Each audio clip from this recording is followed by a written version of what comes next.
Thanks for checking in. I'm your electric neighbor with Tesla's 2022 long-range Model Y 7-seater, and this is my short-term review. I've had the vehicle now about a little over 2 months, and I've already put on about 6,000 kilometers. That's a little over 4,000 miles, and so let me tell you my thoughts. Stick around.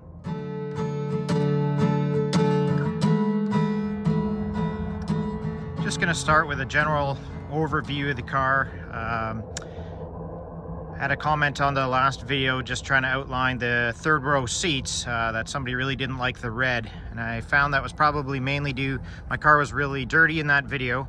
Here you can just kind of see how it pops in the sunlight, and I will show you the one spot, the paint flaw that came on the car. Other than that, the paint is pretty flawless. We have right here a paint flaw that came from the factory that they've clear coated over. I'm not going to go over all the panel gaps and things like that because there really is not that bad of an issue on the vehicle. There's some slight misalignments on the hood. You can check out my other video where I point those out in particular, and I don't even know if you can see the scratch that I mentioned that it came on delivery day with when it was pouring rain that I missed. So anyway, these are the 19-inch Geminis. It doesn't automatically select that on the website when you load it up. All I've done is paint my calipers on the long range and put on some decals from Amazon, about $10 decals. The Model Y comes with factory Brembo brakes in the front and Tesla brakes in the back, and I've added a wheel kit off of Amazon. So in total it's about $50 worth of supplies to make your wheels look like this once you take the covers off. No other modifications on the outside other than a slight tint, about a 45% on the front windows, and we're going to turn it around and show you the inside. Now here's the second row of the third row Model Y. As you can see, I have the seats all the way back right now because we do run 2-car seats in here, and I'm not going to do a complete video of the third row. You can check out my other video from my channel if you want to see that, but I will show you quickly how to get inside. If you're from the second row, just hit that latch. It's electronic release, and your seat will fold forward from there, and you can get right in the back. All right, fine, I'll do it. All right, so now I'm sitting in the back row of the third row here of the Model Y, just on one side, and I'll just show you here. So when the seat is folded back down, there's a little bit of leg room for me, and my head is touching the window. I'm about 10 and a half, and if you slouch a bit, I could survive, as I said in my other video, maybe an hour. Mainly for kids or smaller adults, probably about 5'7", 5'8". These seats are cool as they have electronic release or still the good old-fashioned manual bar that you can slide forward and back. They're a 60-40 split, but each second row seat does independently fold down. This middle one folds down, so you can have a lot of different options when you're traveling. Unlike the Model S, these do have seat pockets in the back, good storage in either door, as well as the front pockets as well. Quite an expansive trunk area. So I have one seat up. You would just press this, fold it down, and your under storage area really deep. You can fit tons of things in there. Fold flat. When you flip your cover around and fold all those seats down, you can sleep in the back of here. This vehicle's equipped with a tow hitch, and that actually is right behind this cover. You just take that off and you have access to your tow hitch. All right, sitting in the driver's seat here, how is the comfort? Well, it's taken me a few weeks to get used to it, to be honest. And what am I coming from? I've been driving a truck for the last 10 years, an F-150, and you just have massive amounts of room. That's one of the reasons trucks are so popular. I like that the center armrest is the same height as your door armrest. In my truck, they are off, but when you're resting both hands while you drive, it's quite comfortable. Everything is within easy reach from your storage to what you need on the screen. Not a problem. Is it hard to, when you're driving, you're used to looking to a speedometer? No, to look at your speed. You just literally, instead of your eyes going down, you move your eyes over, and this is where your speed shows up while you're driving. And after about a week of driving, your eyes are trained, and you won't even know the difference. So some people complain that there's no head-up display. You don't need it. Your eyes will adjust, no problem, and you'll get used to it. In a Tesla, there's about 3 different ways to do most things. So that makes it a lot simpler. So you want to turn on the radio, you can do it by hitting play on the screen. You can do it by hitting the scroll wheel. Or you can do it by voice command. And that's also turn on radio. Lots of different ways to do things in a Tesla. You want to open the glove box again. You can just go to controls and glove box, or open glove box. There you go. Yeah, the third way that's most convenient is by the app. Lots of things from your HVAC controls, heating and cooling, starting the car if you want to let somebody else drive it for a while. Preheating, turning on what you need to. You can vent the windows from the app. A ton of control via the app. How is the comfort of the Model Y? Well, I read a lot online before ordering this that it was a rough ride, and so I knew to expect that. We also have a Toyota Venza in the family. I was driving a truck for 10 years, as I mentioned, and it's true, the Tesla has a stiffer ride. It most of the time, I would describe it as more sporty. Going around a corner, the curves, there's not as much dive in your suspension, which is nice. That's what you want because it gives better handling. It's over rough roads that you're gonna notice that it's louder. And somebody had mentioned my Tim Hortons coffee cup. Yeah, I've spilled a cup of coffee, at least the top of it spilling all over my console, going over some rough roads. It's a rougher ride. It's not to discourage you, but it's something you need to expect. Get the 19-inch wheels. They will be the softest, but you're riding on factory 42 PSI in your tires. That's quite high. That naturally is going to give you a rougher ride. Here's a video of me going over worst case scenario.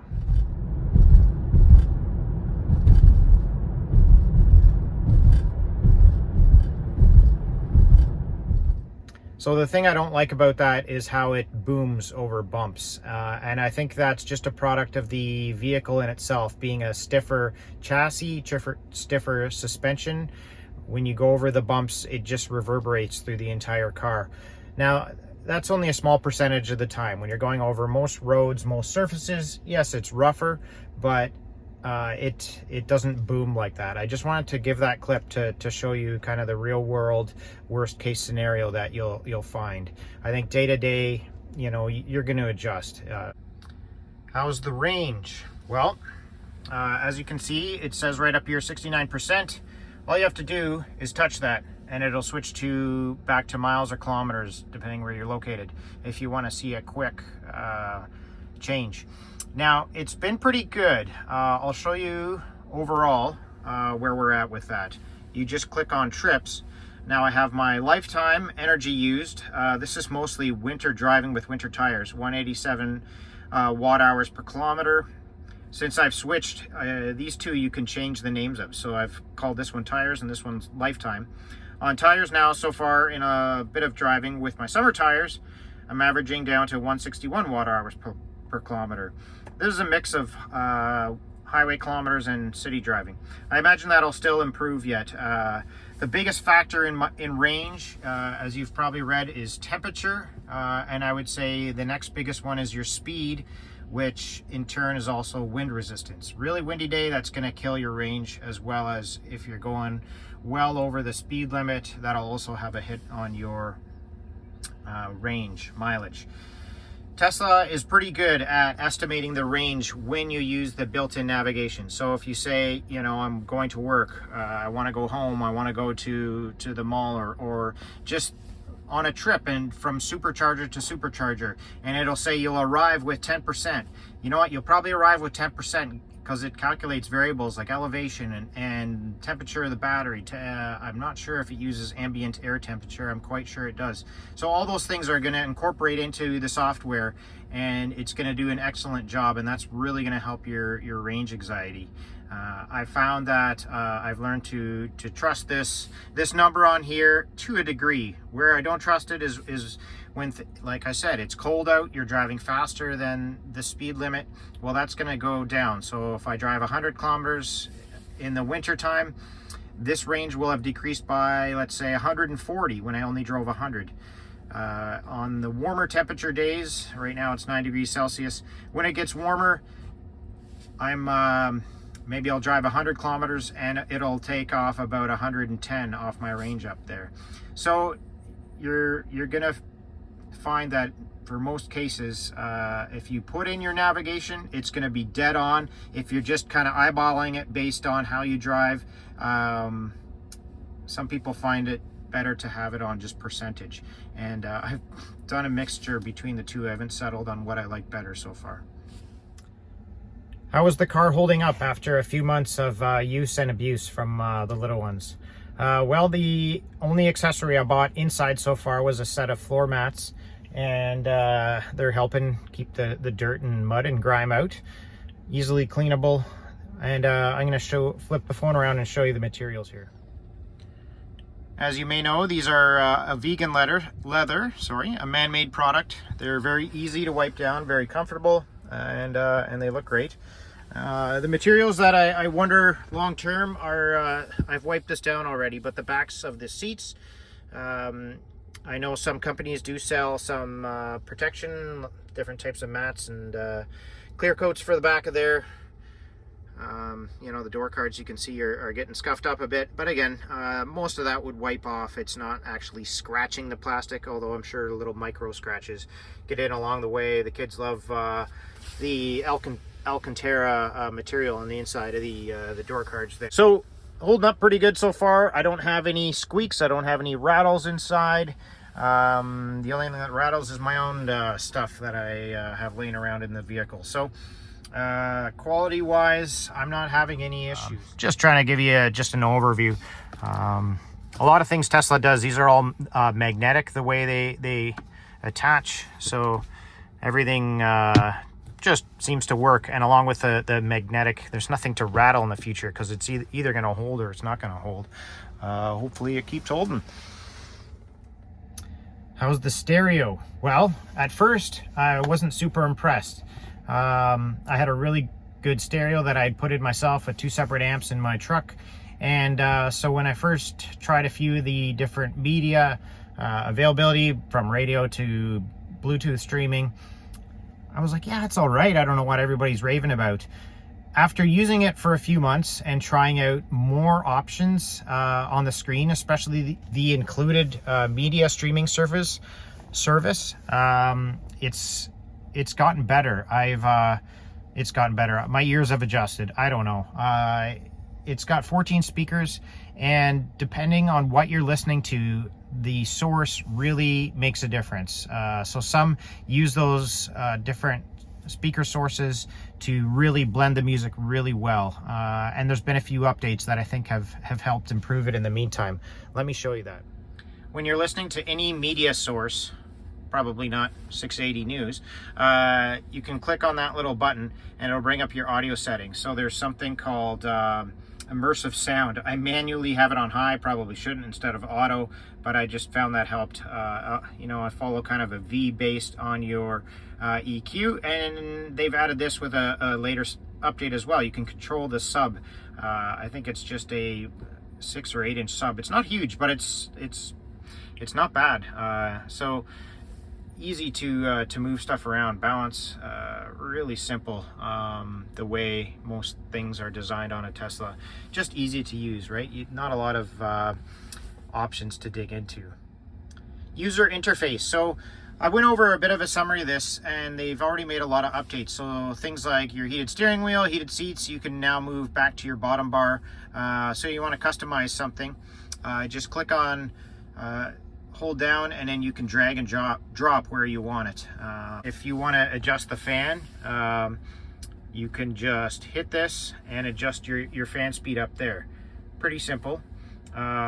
You can use your voice or you can use the app. So one of three things. You want to bring up your, let's say, windshield wipers. So you could either put the icon down here. You could either click on here, click your vehicle, and then go to wipers, which are the band there. Or if you just push the stalk once, the wipers will go and it'll bring the menu up temporarily there, so you can adjust it if you don't like auto. The wipers, that's one of the things I don't like about this. I feel like they're definitely a few software updates away from being truly auto. If it's just sprinkling, sometimes you'll turn your vehicle on, and by turn vehicle on, I mean put your foot on the brake because you're getting ready to drive, and the wipers will just start going nuts, and they won't calm down for, you know, a few minutes of driving. So I just feel like other times it's pouring rain and they're just kind of going slow. I just feel like they have a way to go yet on on usability, and that's because they use one of the cameras up here to sense how much rain is hitting the windshield, whereas some of the other technology that's been around for a while with auto wipers actually use a vibration sensor built into the windshield. These do not have this. It does have a heated wiper park, which I'll show you down there. They've added that after buying the car, turned on that feature, so that's nice. Autopilot, how is it? Well, basically, my opinion of this is autopilot is just a fancy lane assist system. I'm not trying to take anything away from it because it does it really well. But if you've driven anything from Ford Cruise to Honda Acura's sensing system to Nissan ProPilot to some of the other ones out there, they do a good job of lane tracing assist. And this one does it too. It stays in the middle of your lane around gentle curves, and it'll do the adjustable cruise control to the car in front of you. There's things I like and things I don't like about it. The one thing I really like about it is it's simple to use. On the Nissan, it's like touch here, press this, swipe here, tap here, and then sing a song. So not quite that bad, but it's quite complicated. On the Tesla, as you've seen, you just do a couple of small taps that'll turn on your autopilot, and then to adjust your distance, following distance, is just a click in or out that direction. Makes it super easy. And then to cancel it, foot on the brake, you can just push up once. Really nice. One of the things I do not like about it is if you are following behind a car, that car gets off the highway, or somebody just changes lanes, the car will take forever to catch up to that set distance you have from the car in front. So in that, people are getting behind you, they're waiting for you to speed up, and it's just like, come on, speed up. What I do then is basically just step on the accelerator a bit to get me back up to speed. I don't know if there's a software update coming with that, but it just seems a little slow to respond to that. One pedal driving. This is unique to electric cars, obviously. Hopefully you know what that means. Basically, you don't really have to use the brake under regular circumstances, because as soon as you let off your gas pedal, which is called an accelerator pedal, the car will begin to slow and put energy back into your battery pack. This car is really good at that. It does it automatically in terms of if it's too cold, or your charge is too full, it'll let you know that regenerative braking is not going to be as effective, and a simple warning message will come on your screen. But I've really adjusted to the one pedal driving, really like it, and I think it's the way to go. If you're wondering whether to order now or to get the Model Y out of Texas, my opinion would be order now. I ordered this one in September of last year, 2021, and I got it in February of 2022, 5-month wait period. And the estimated time at that point was a 6-month wait period. So I got it actually 1 month sooner. Why I say order it now is prices just seem to keep going up. They'll probably keep going up as the year goes along. And so far, what we know of what Tesla has given us, the ones out of Texas, the 4680 batteries, we don't know if they're software locked, but at this point they only have a maximum range of around 276 miles or so, which is less than the 330 they're rated at for now. So, and they just announced they're going to be making the 2170 cars there as well. So it may be a while before we see those ultra long range Model Ys coming out of Texas. Might be a year or two going into the future. So that's my opinion on that.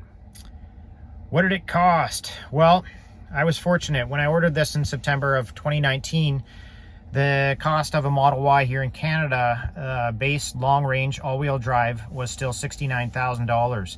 And then so with a few options was still in the mid-70s. Now, if I would order the same vehicle, you're $15,000 to $20,000 more expensive after you add the increase in tax. Let me know if you have a Tesla on order, or maybe you've been thinking about one, if there's some questions you want answered. I mean, I'm no expert, but I've been doing research like you before I bought this quite a bit, so it's been a good experience. Hey, if you made it this far, thanks for watching. Hit that thumbs up if you liked it, and I'm gonna look for you in the next one. Have a good day.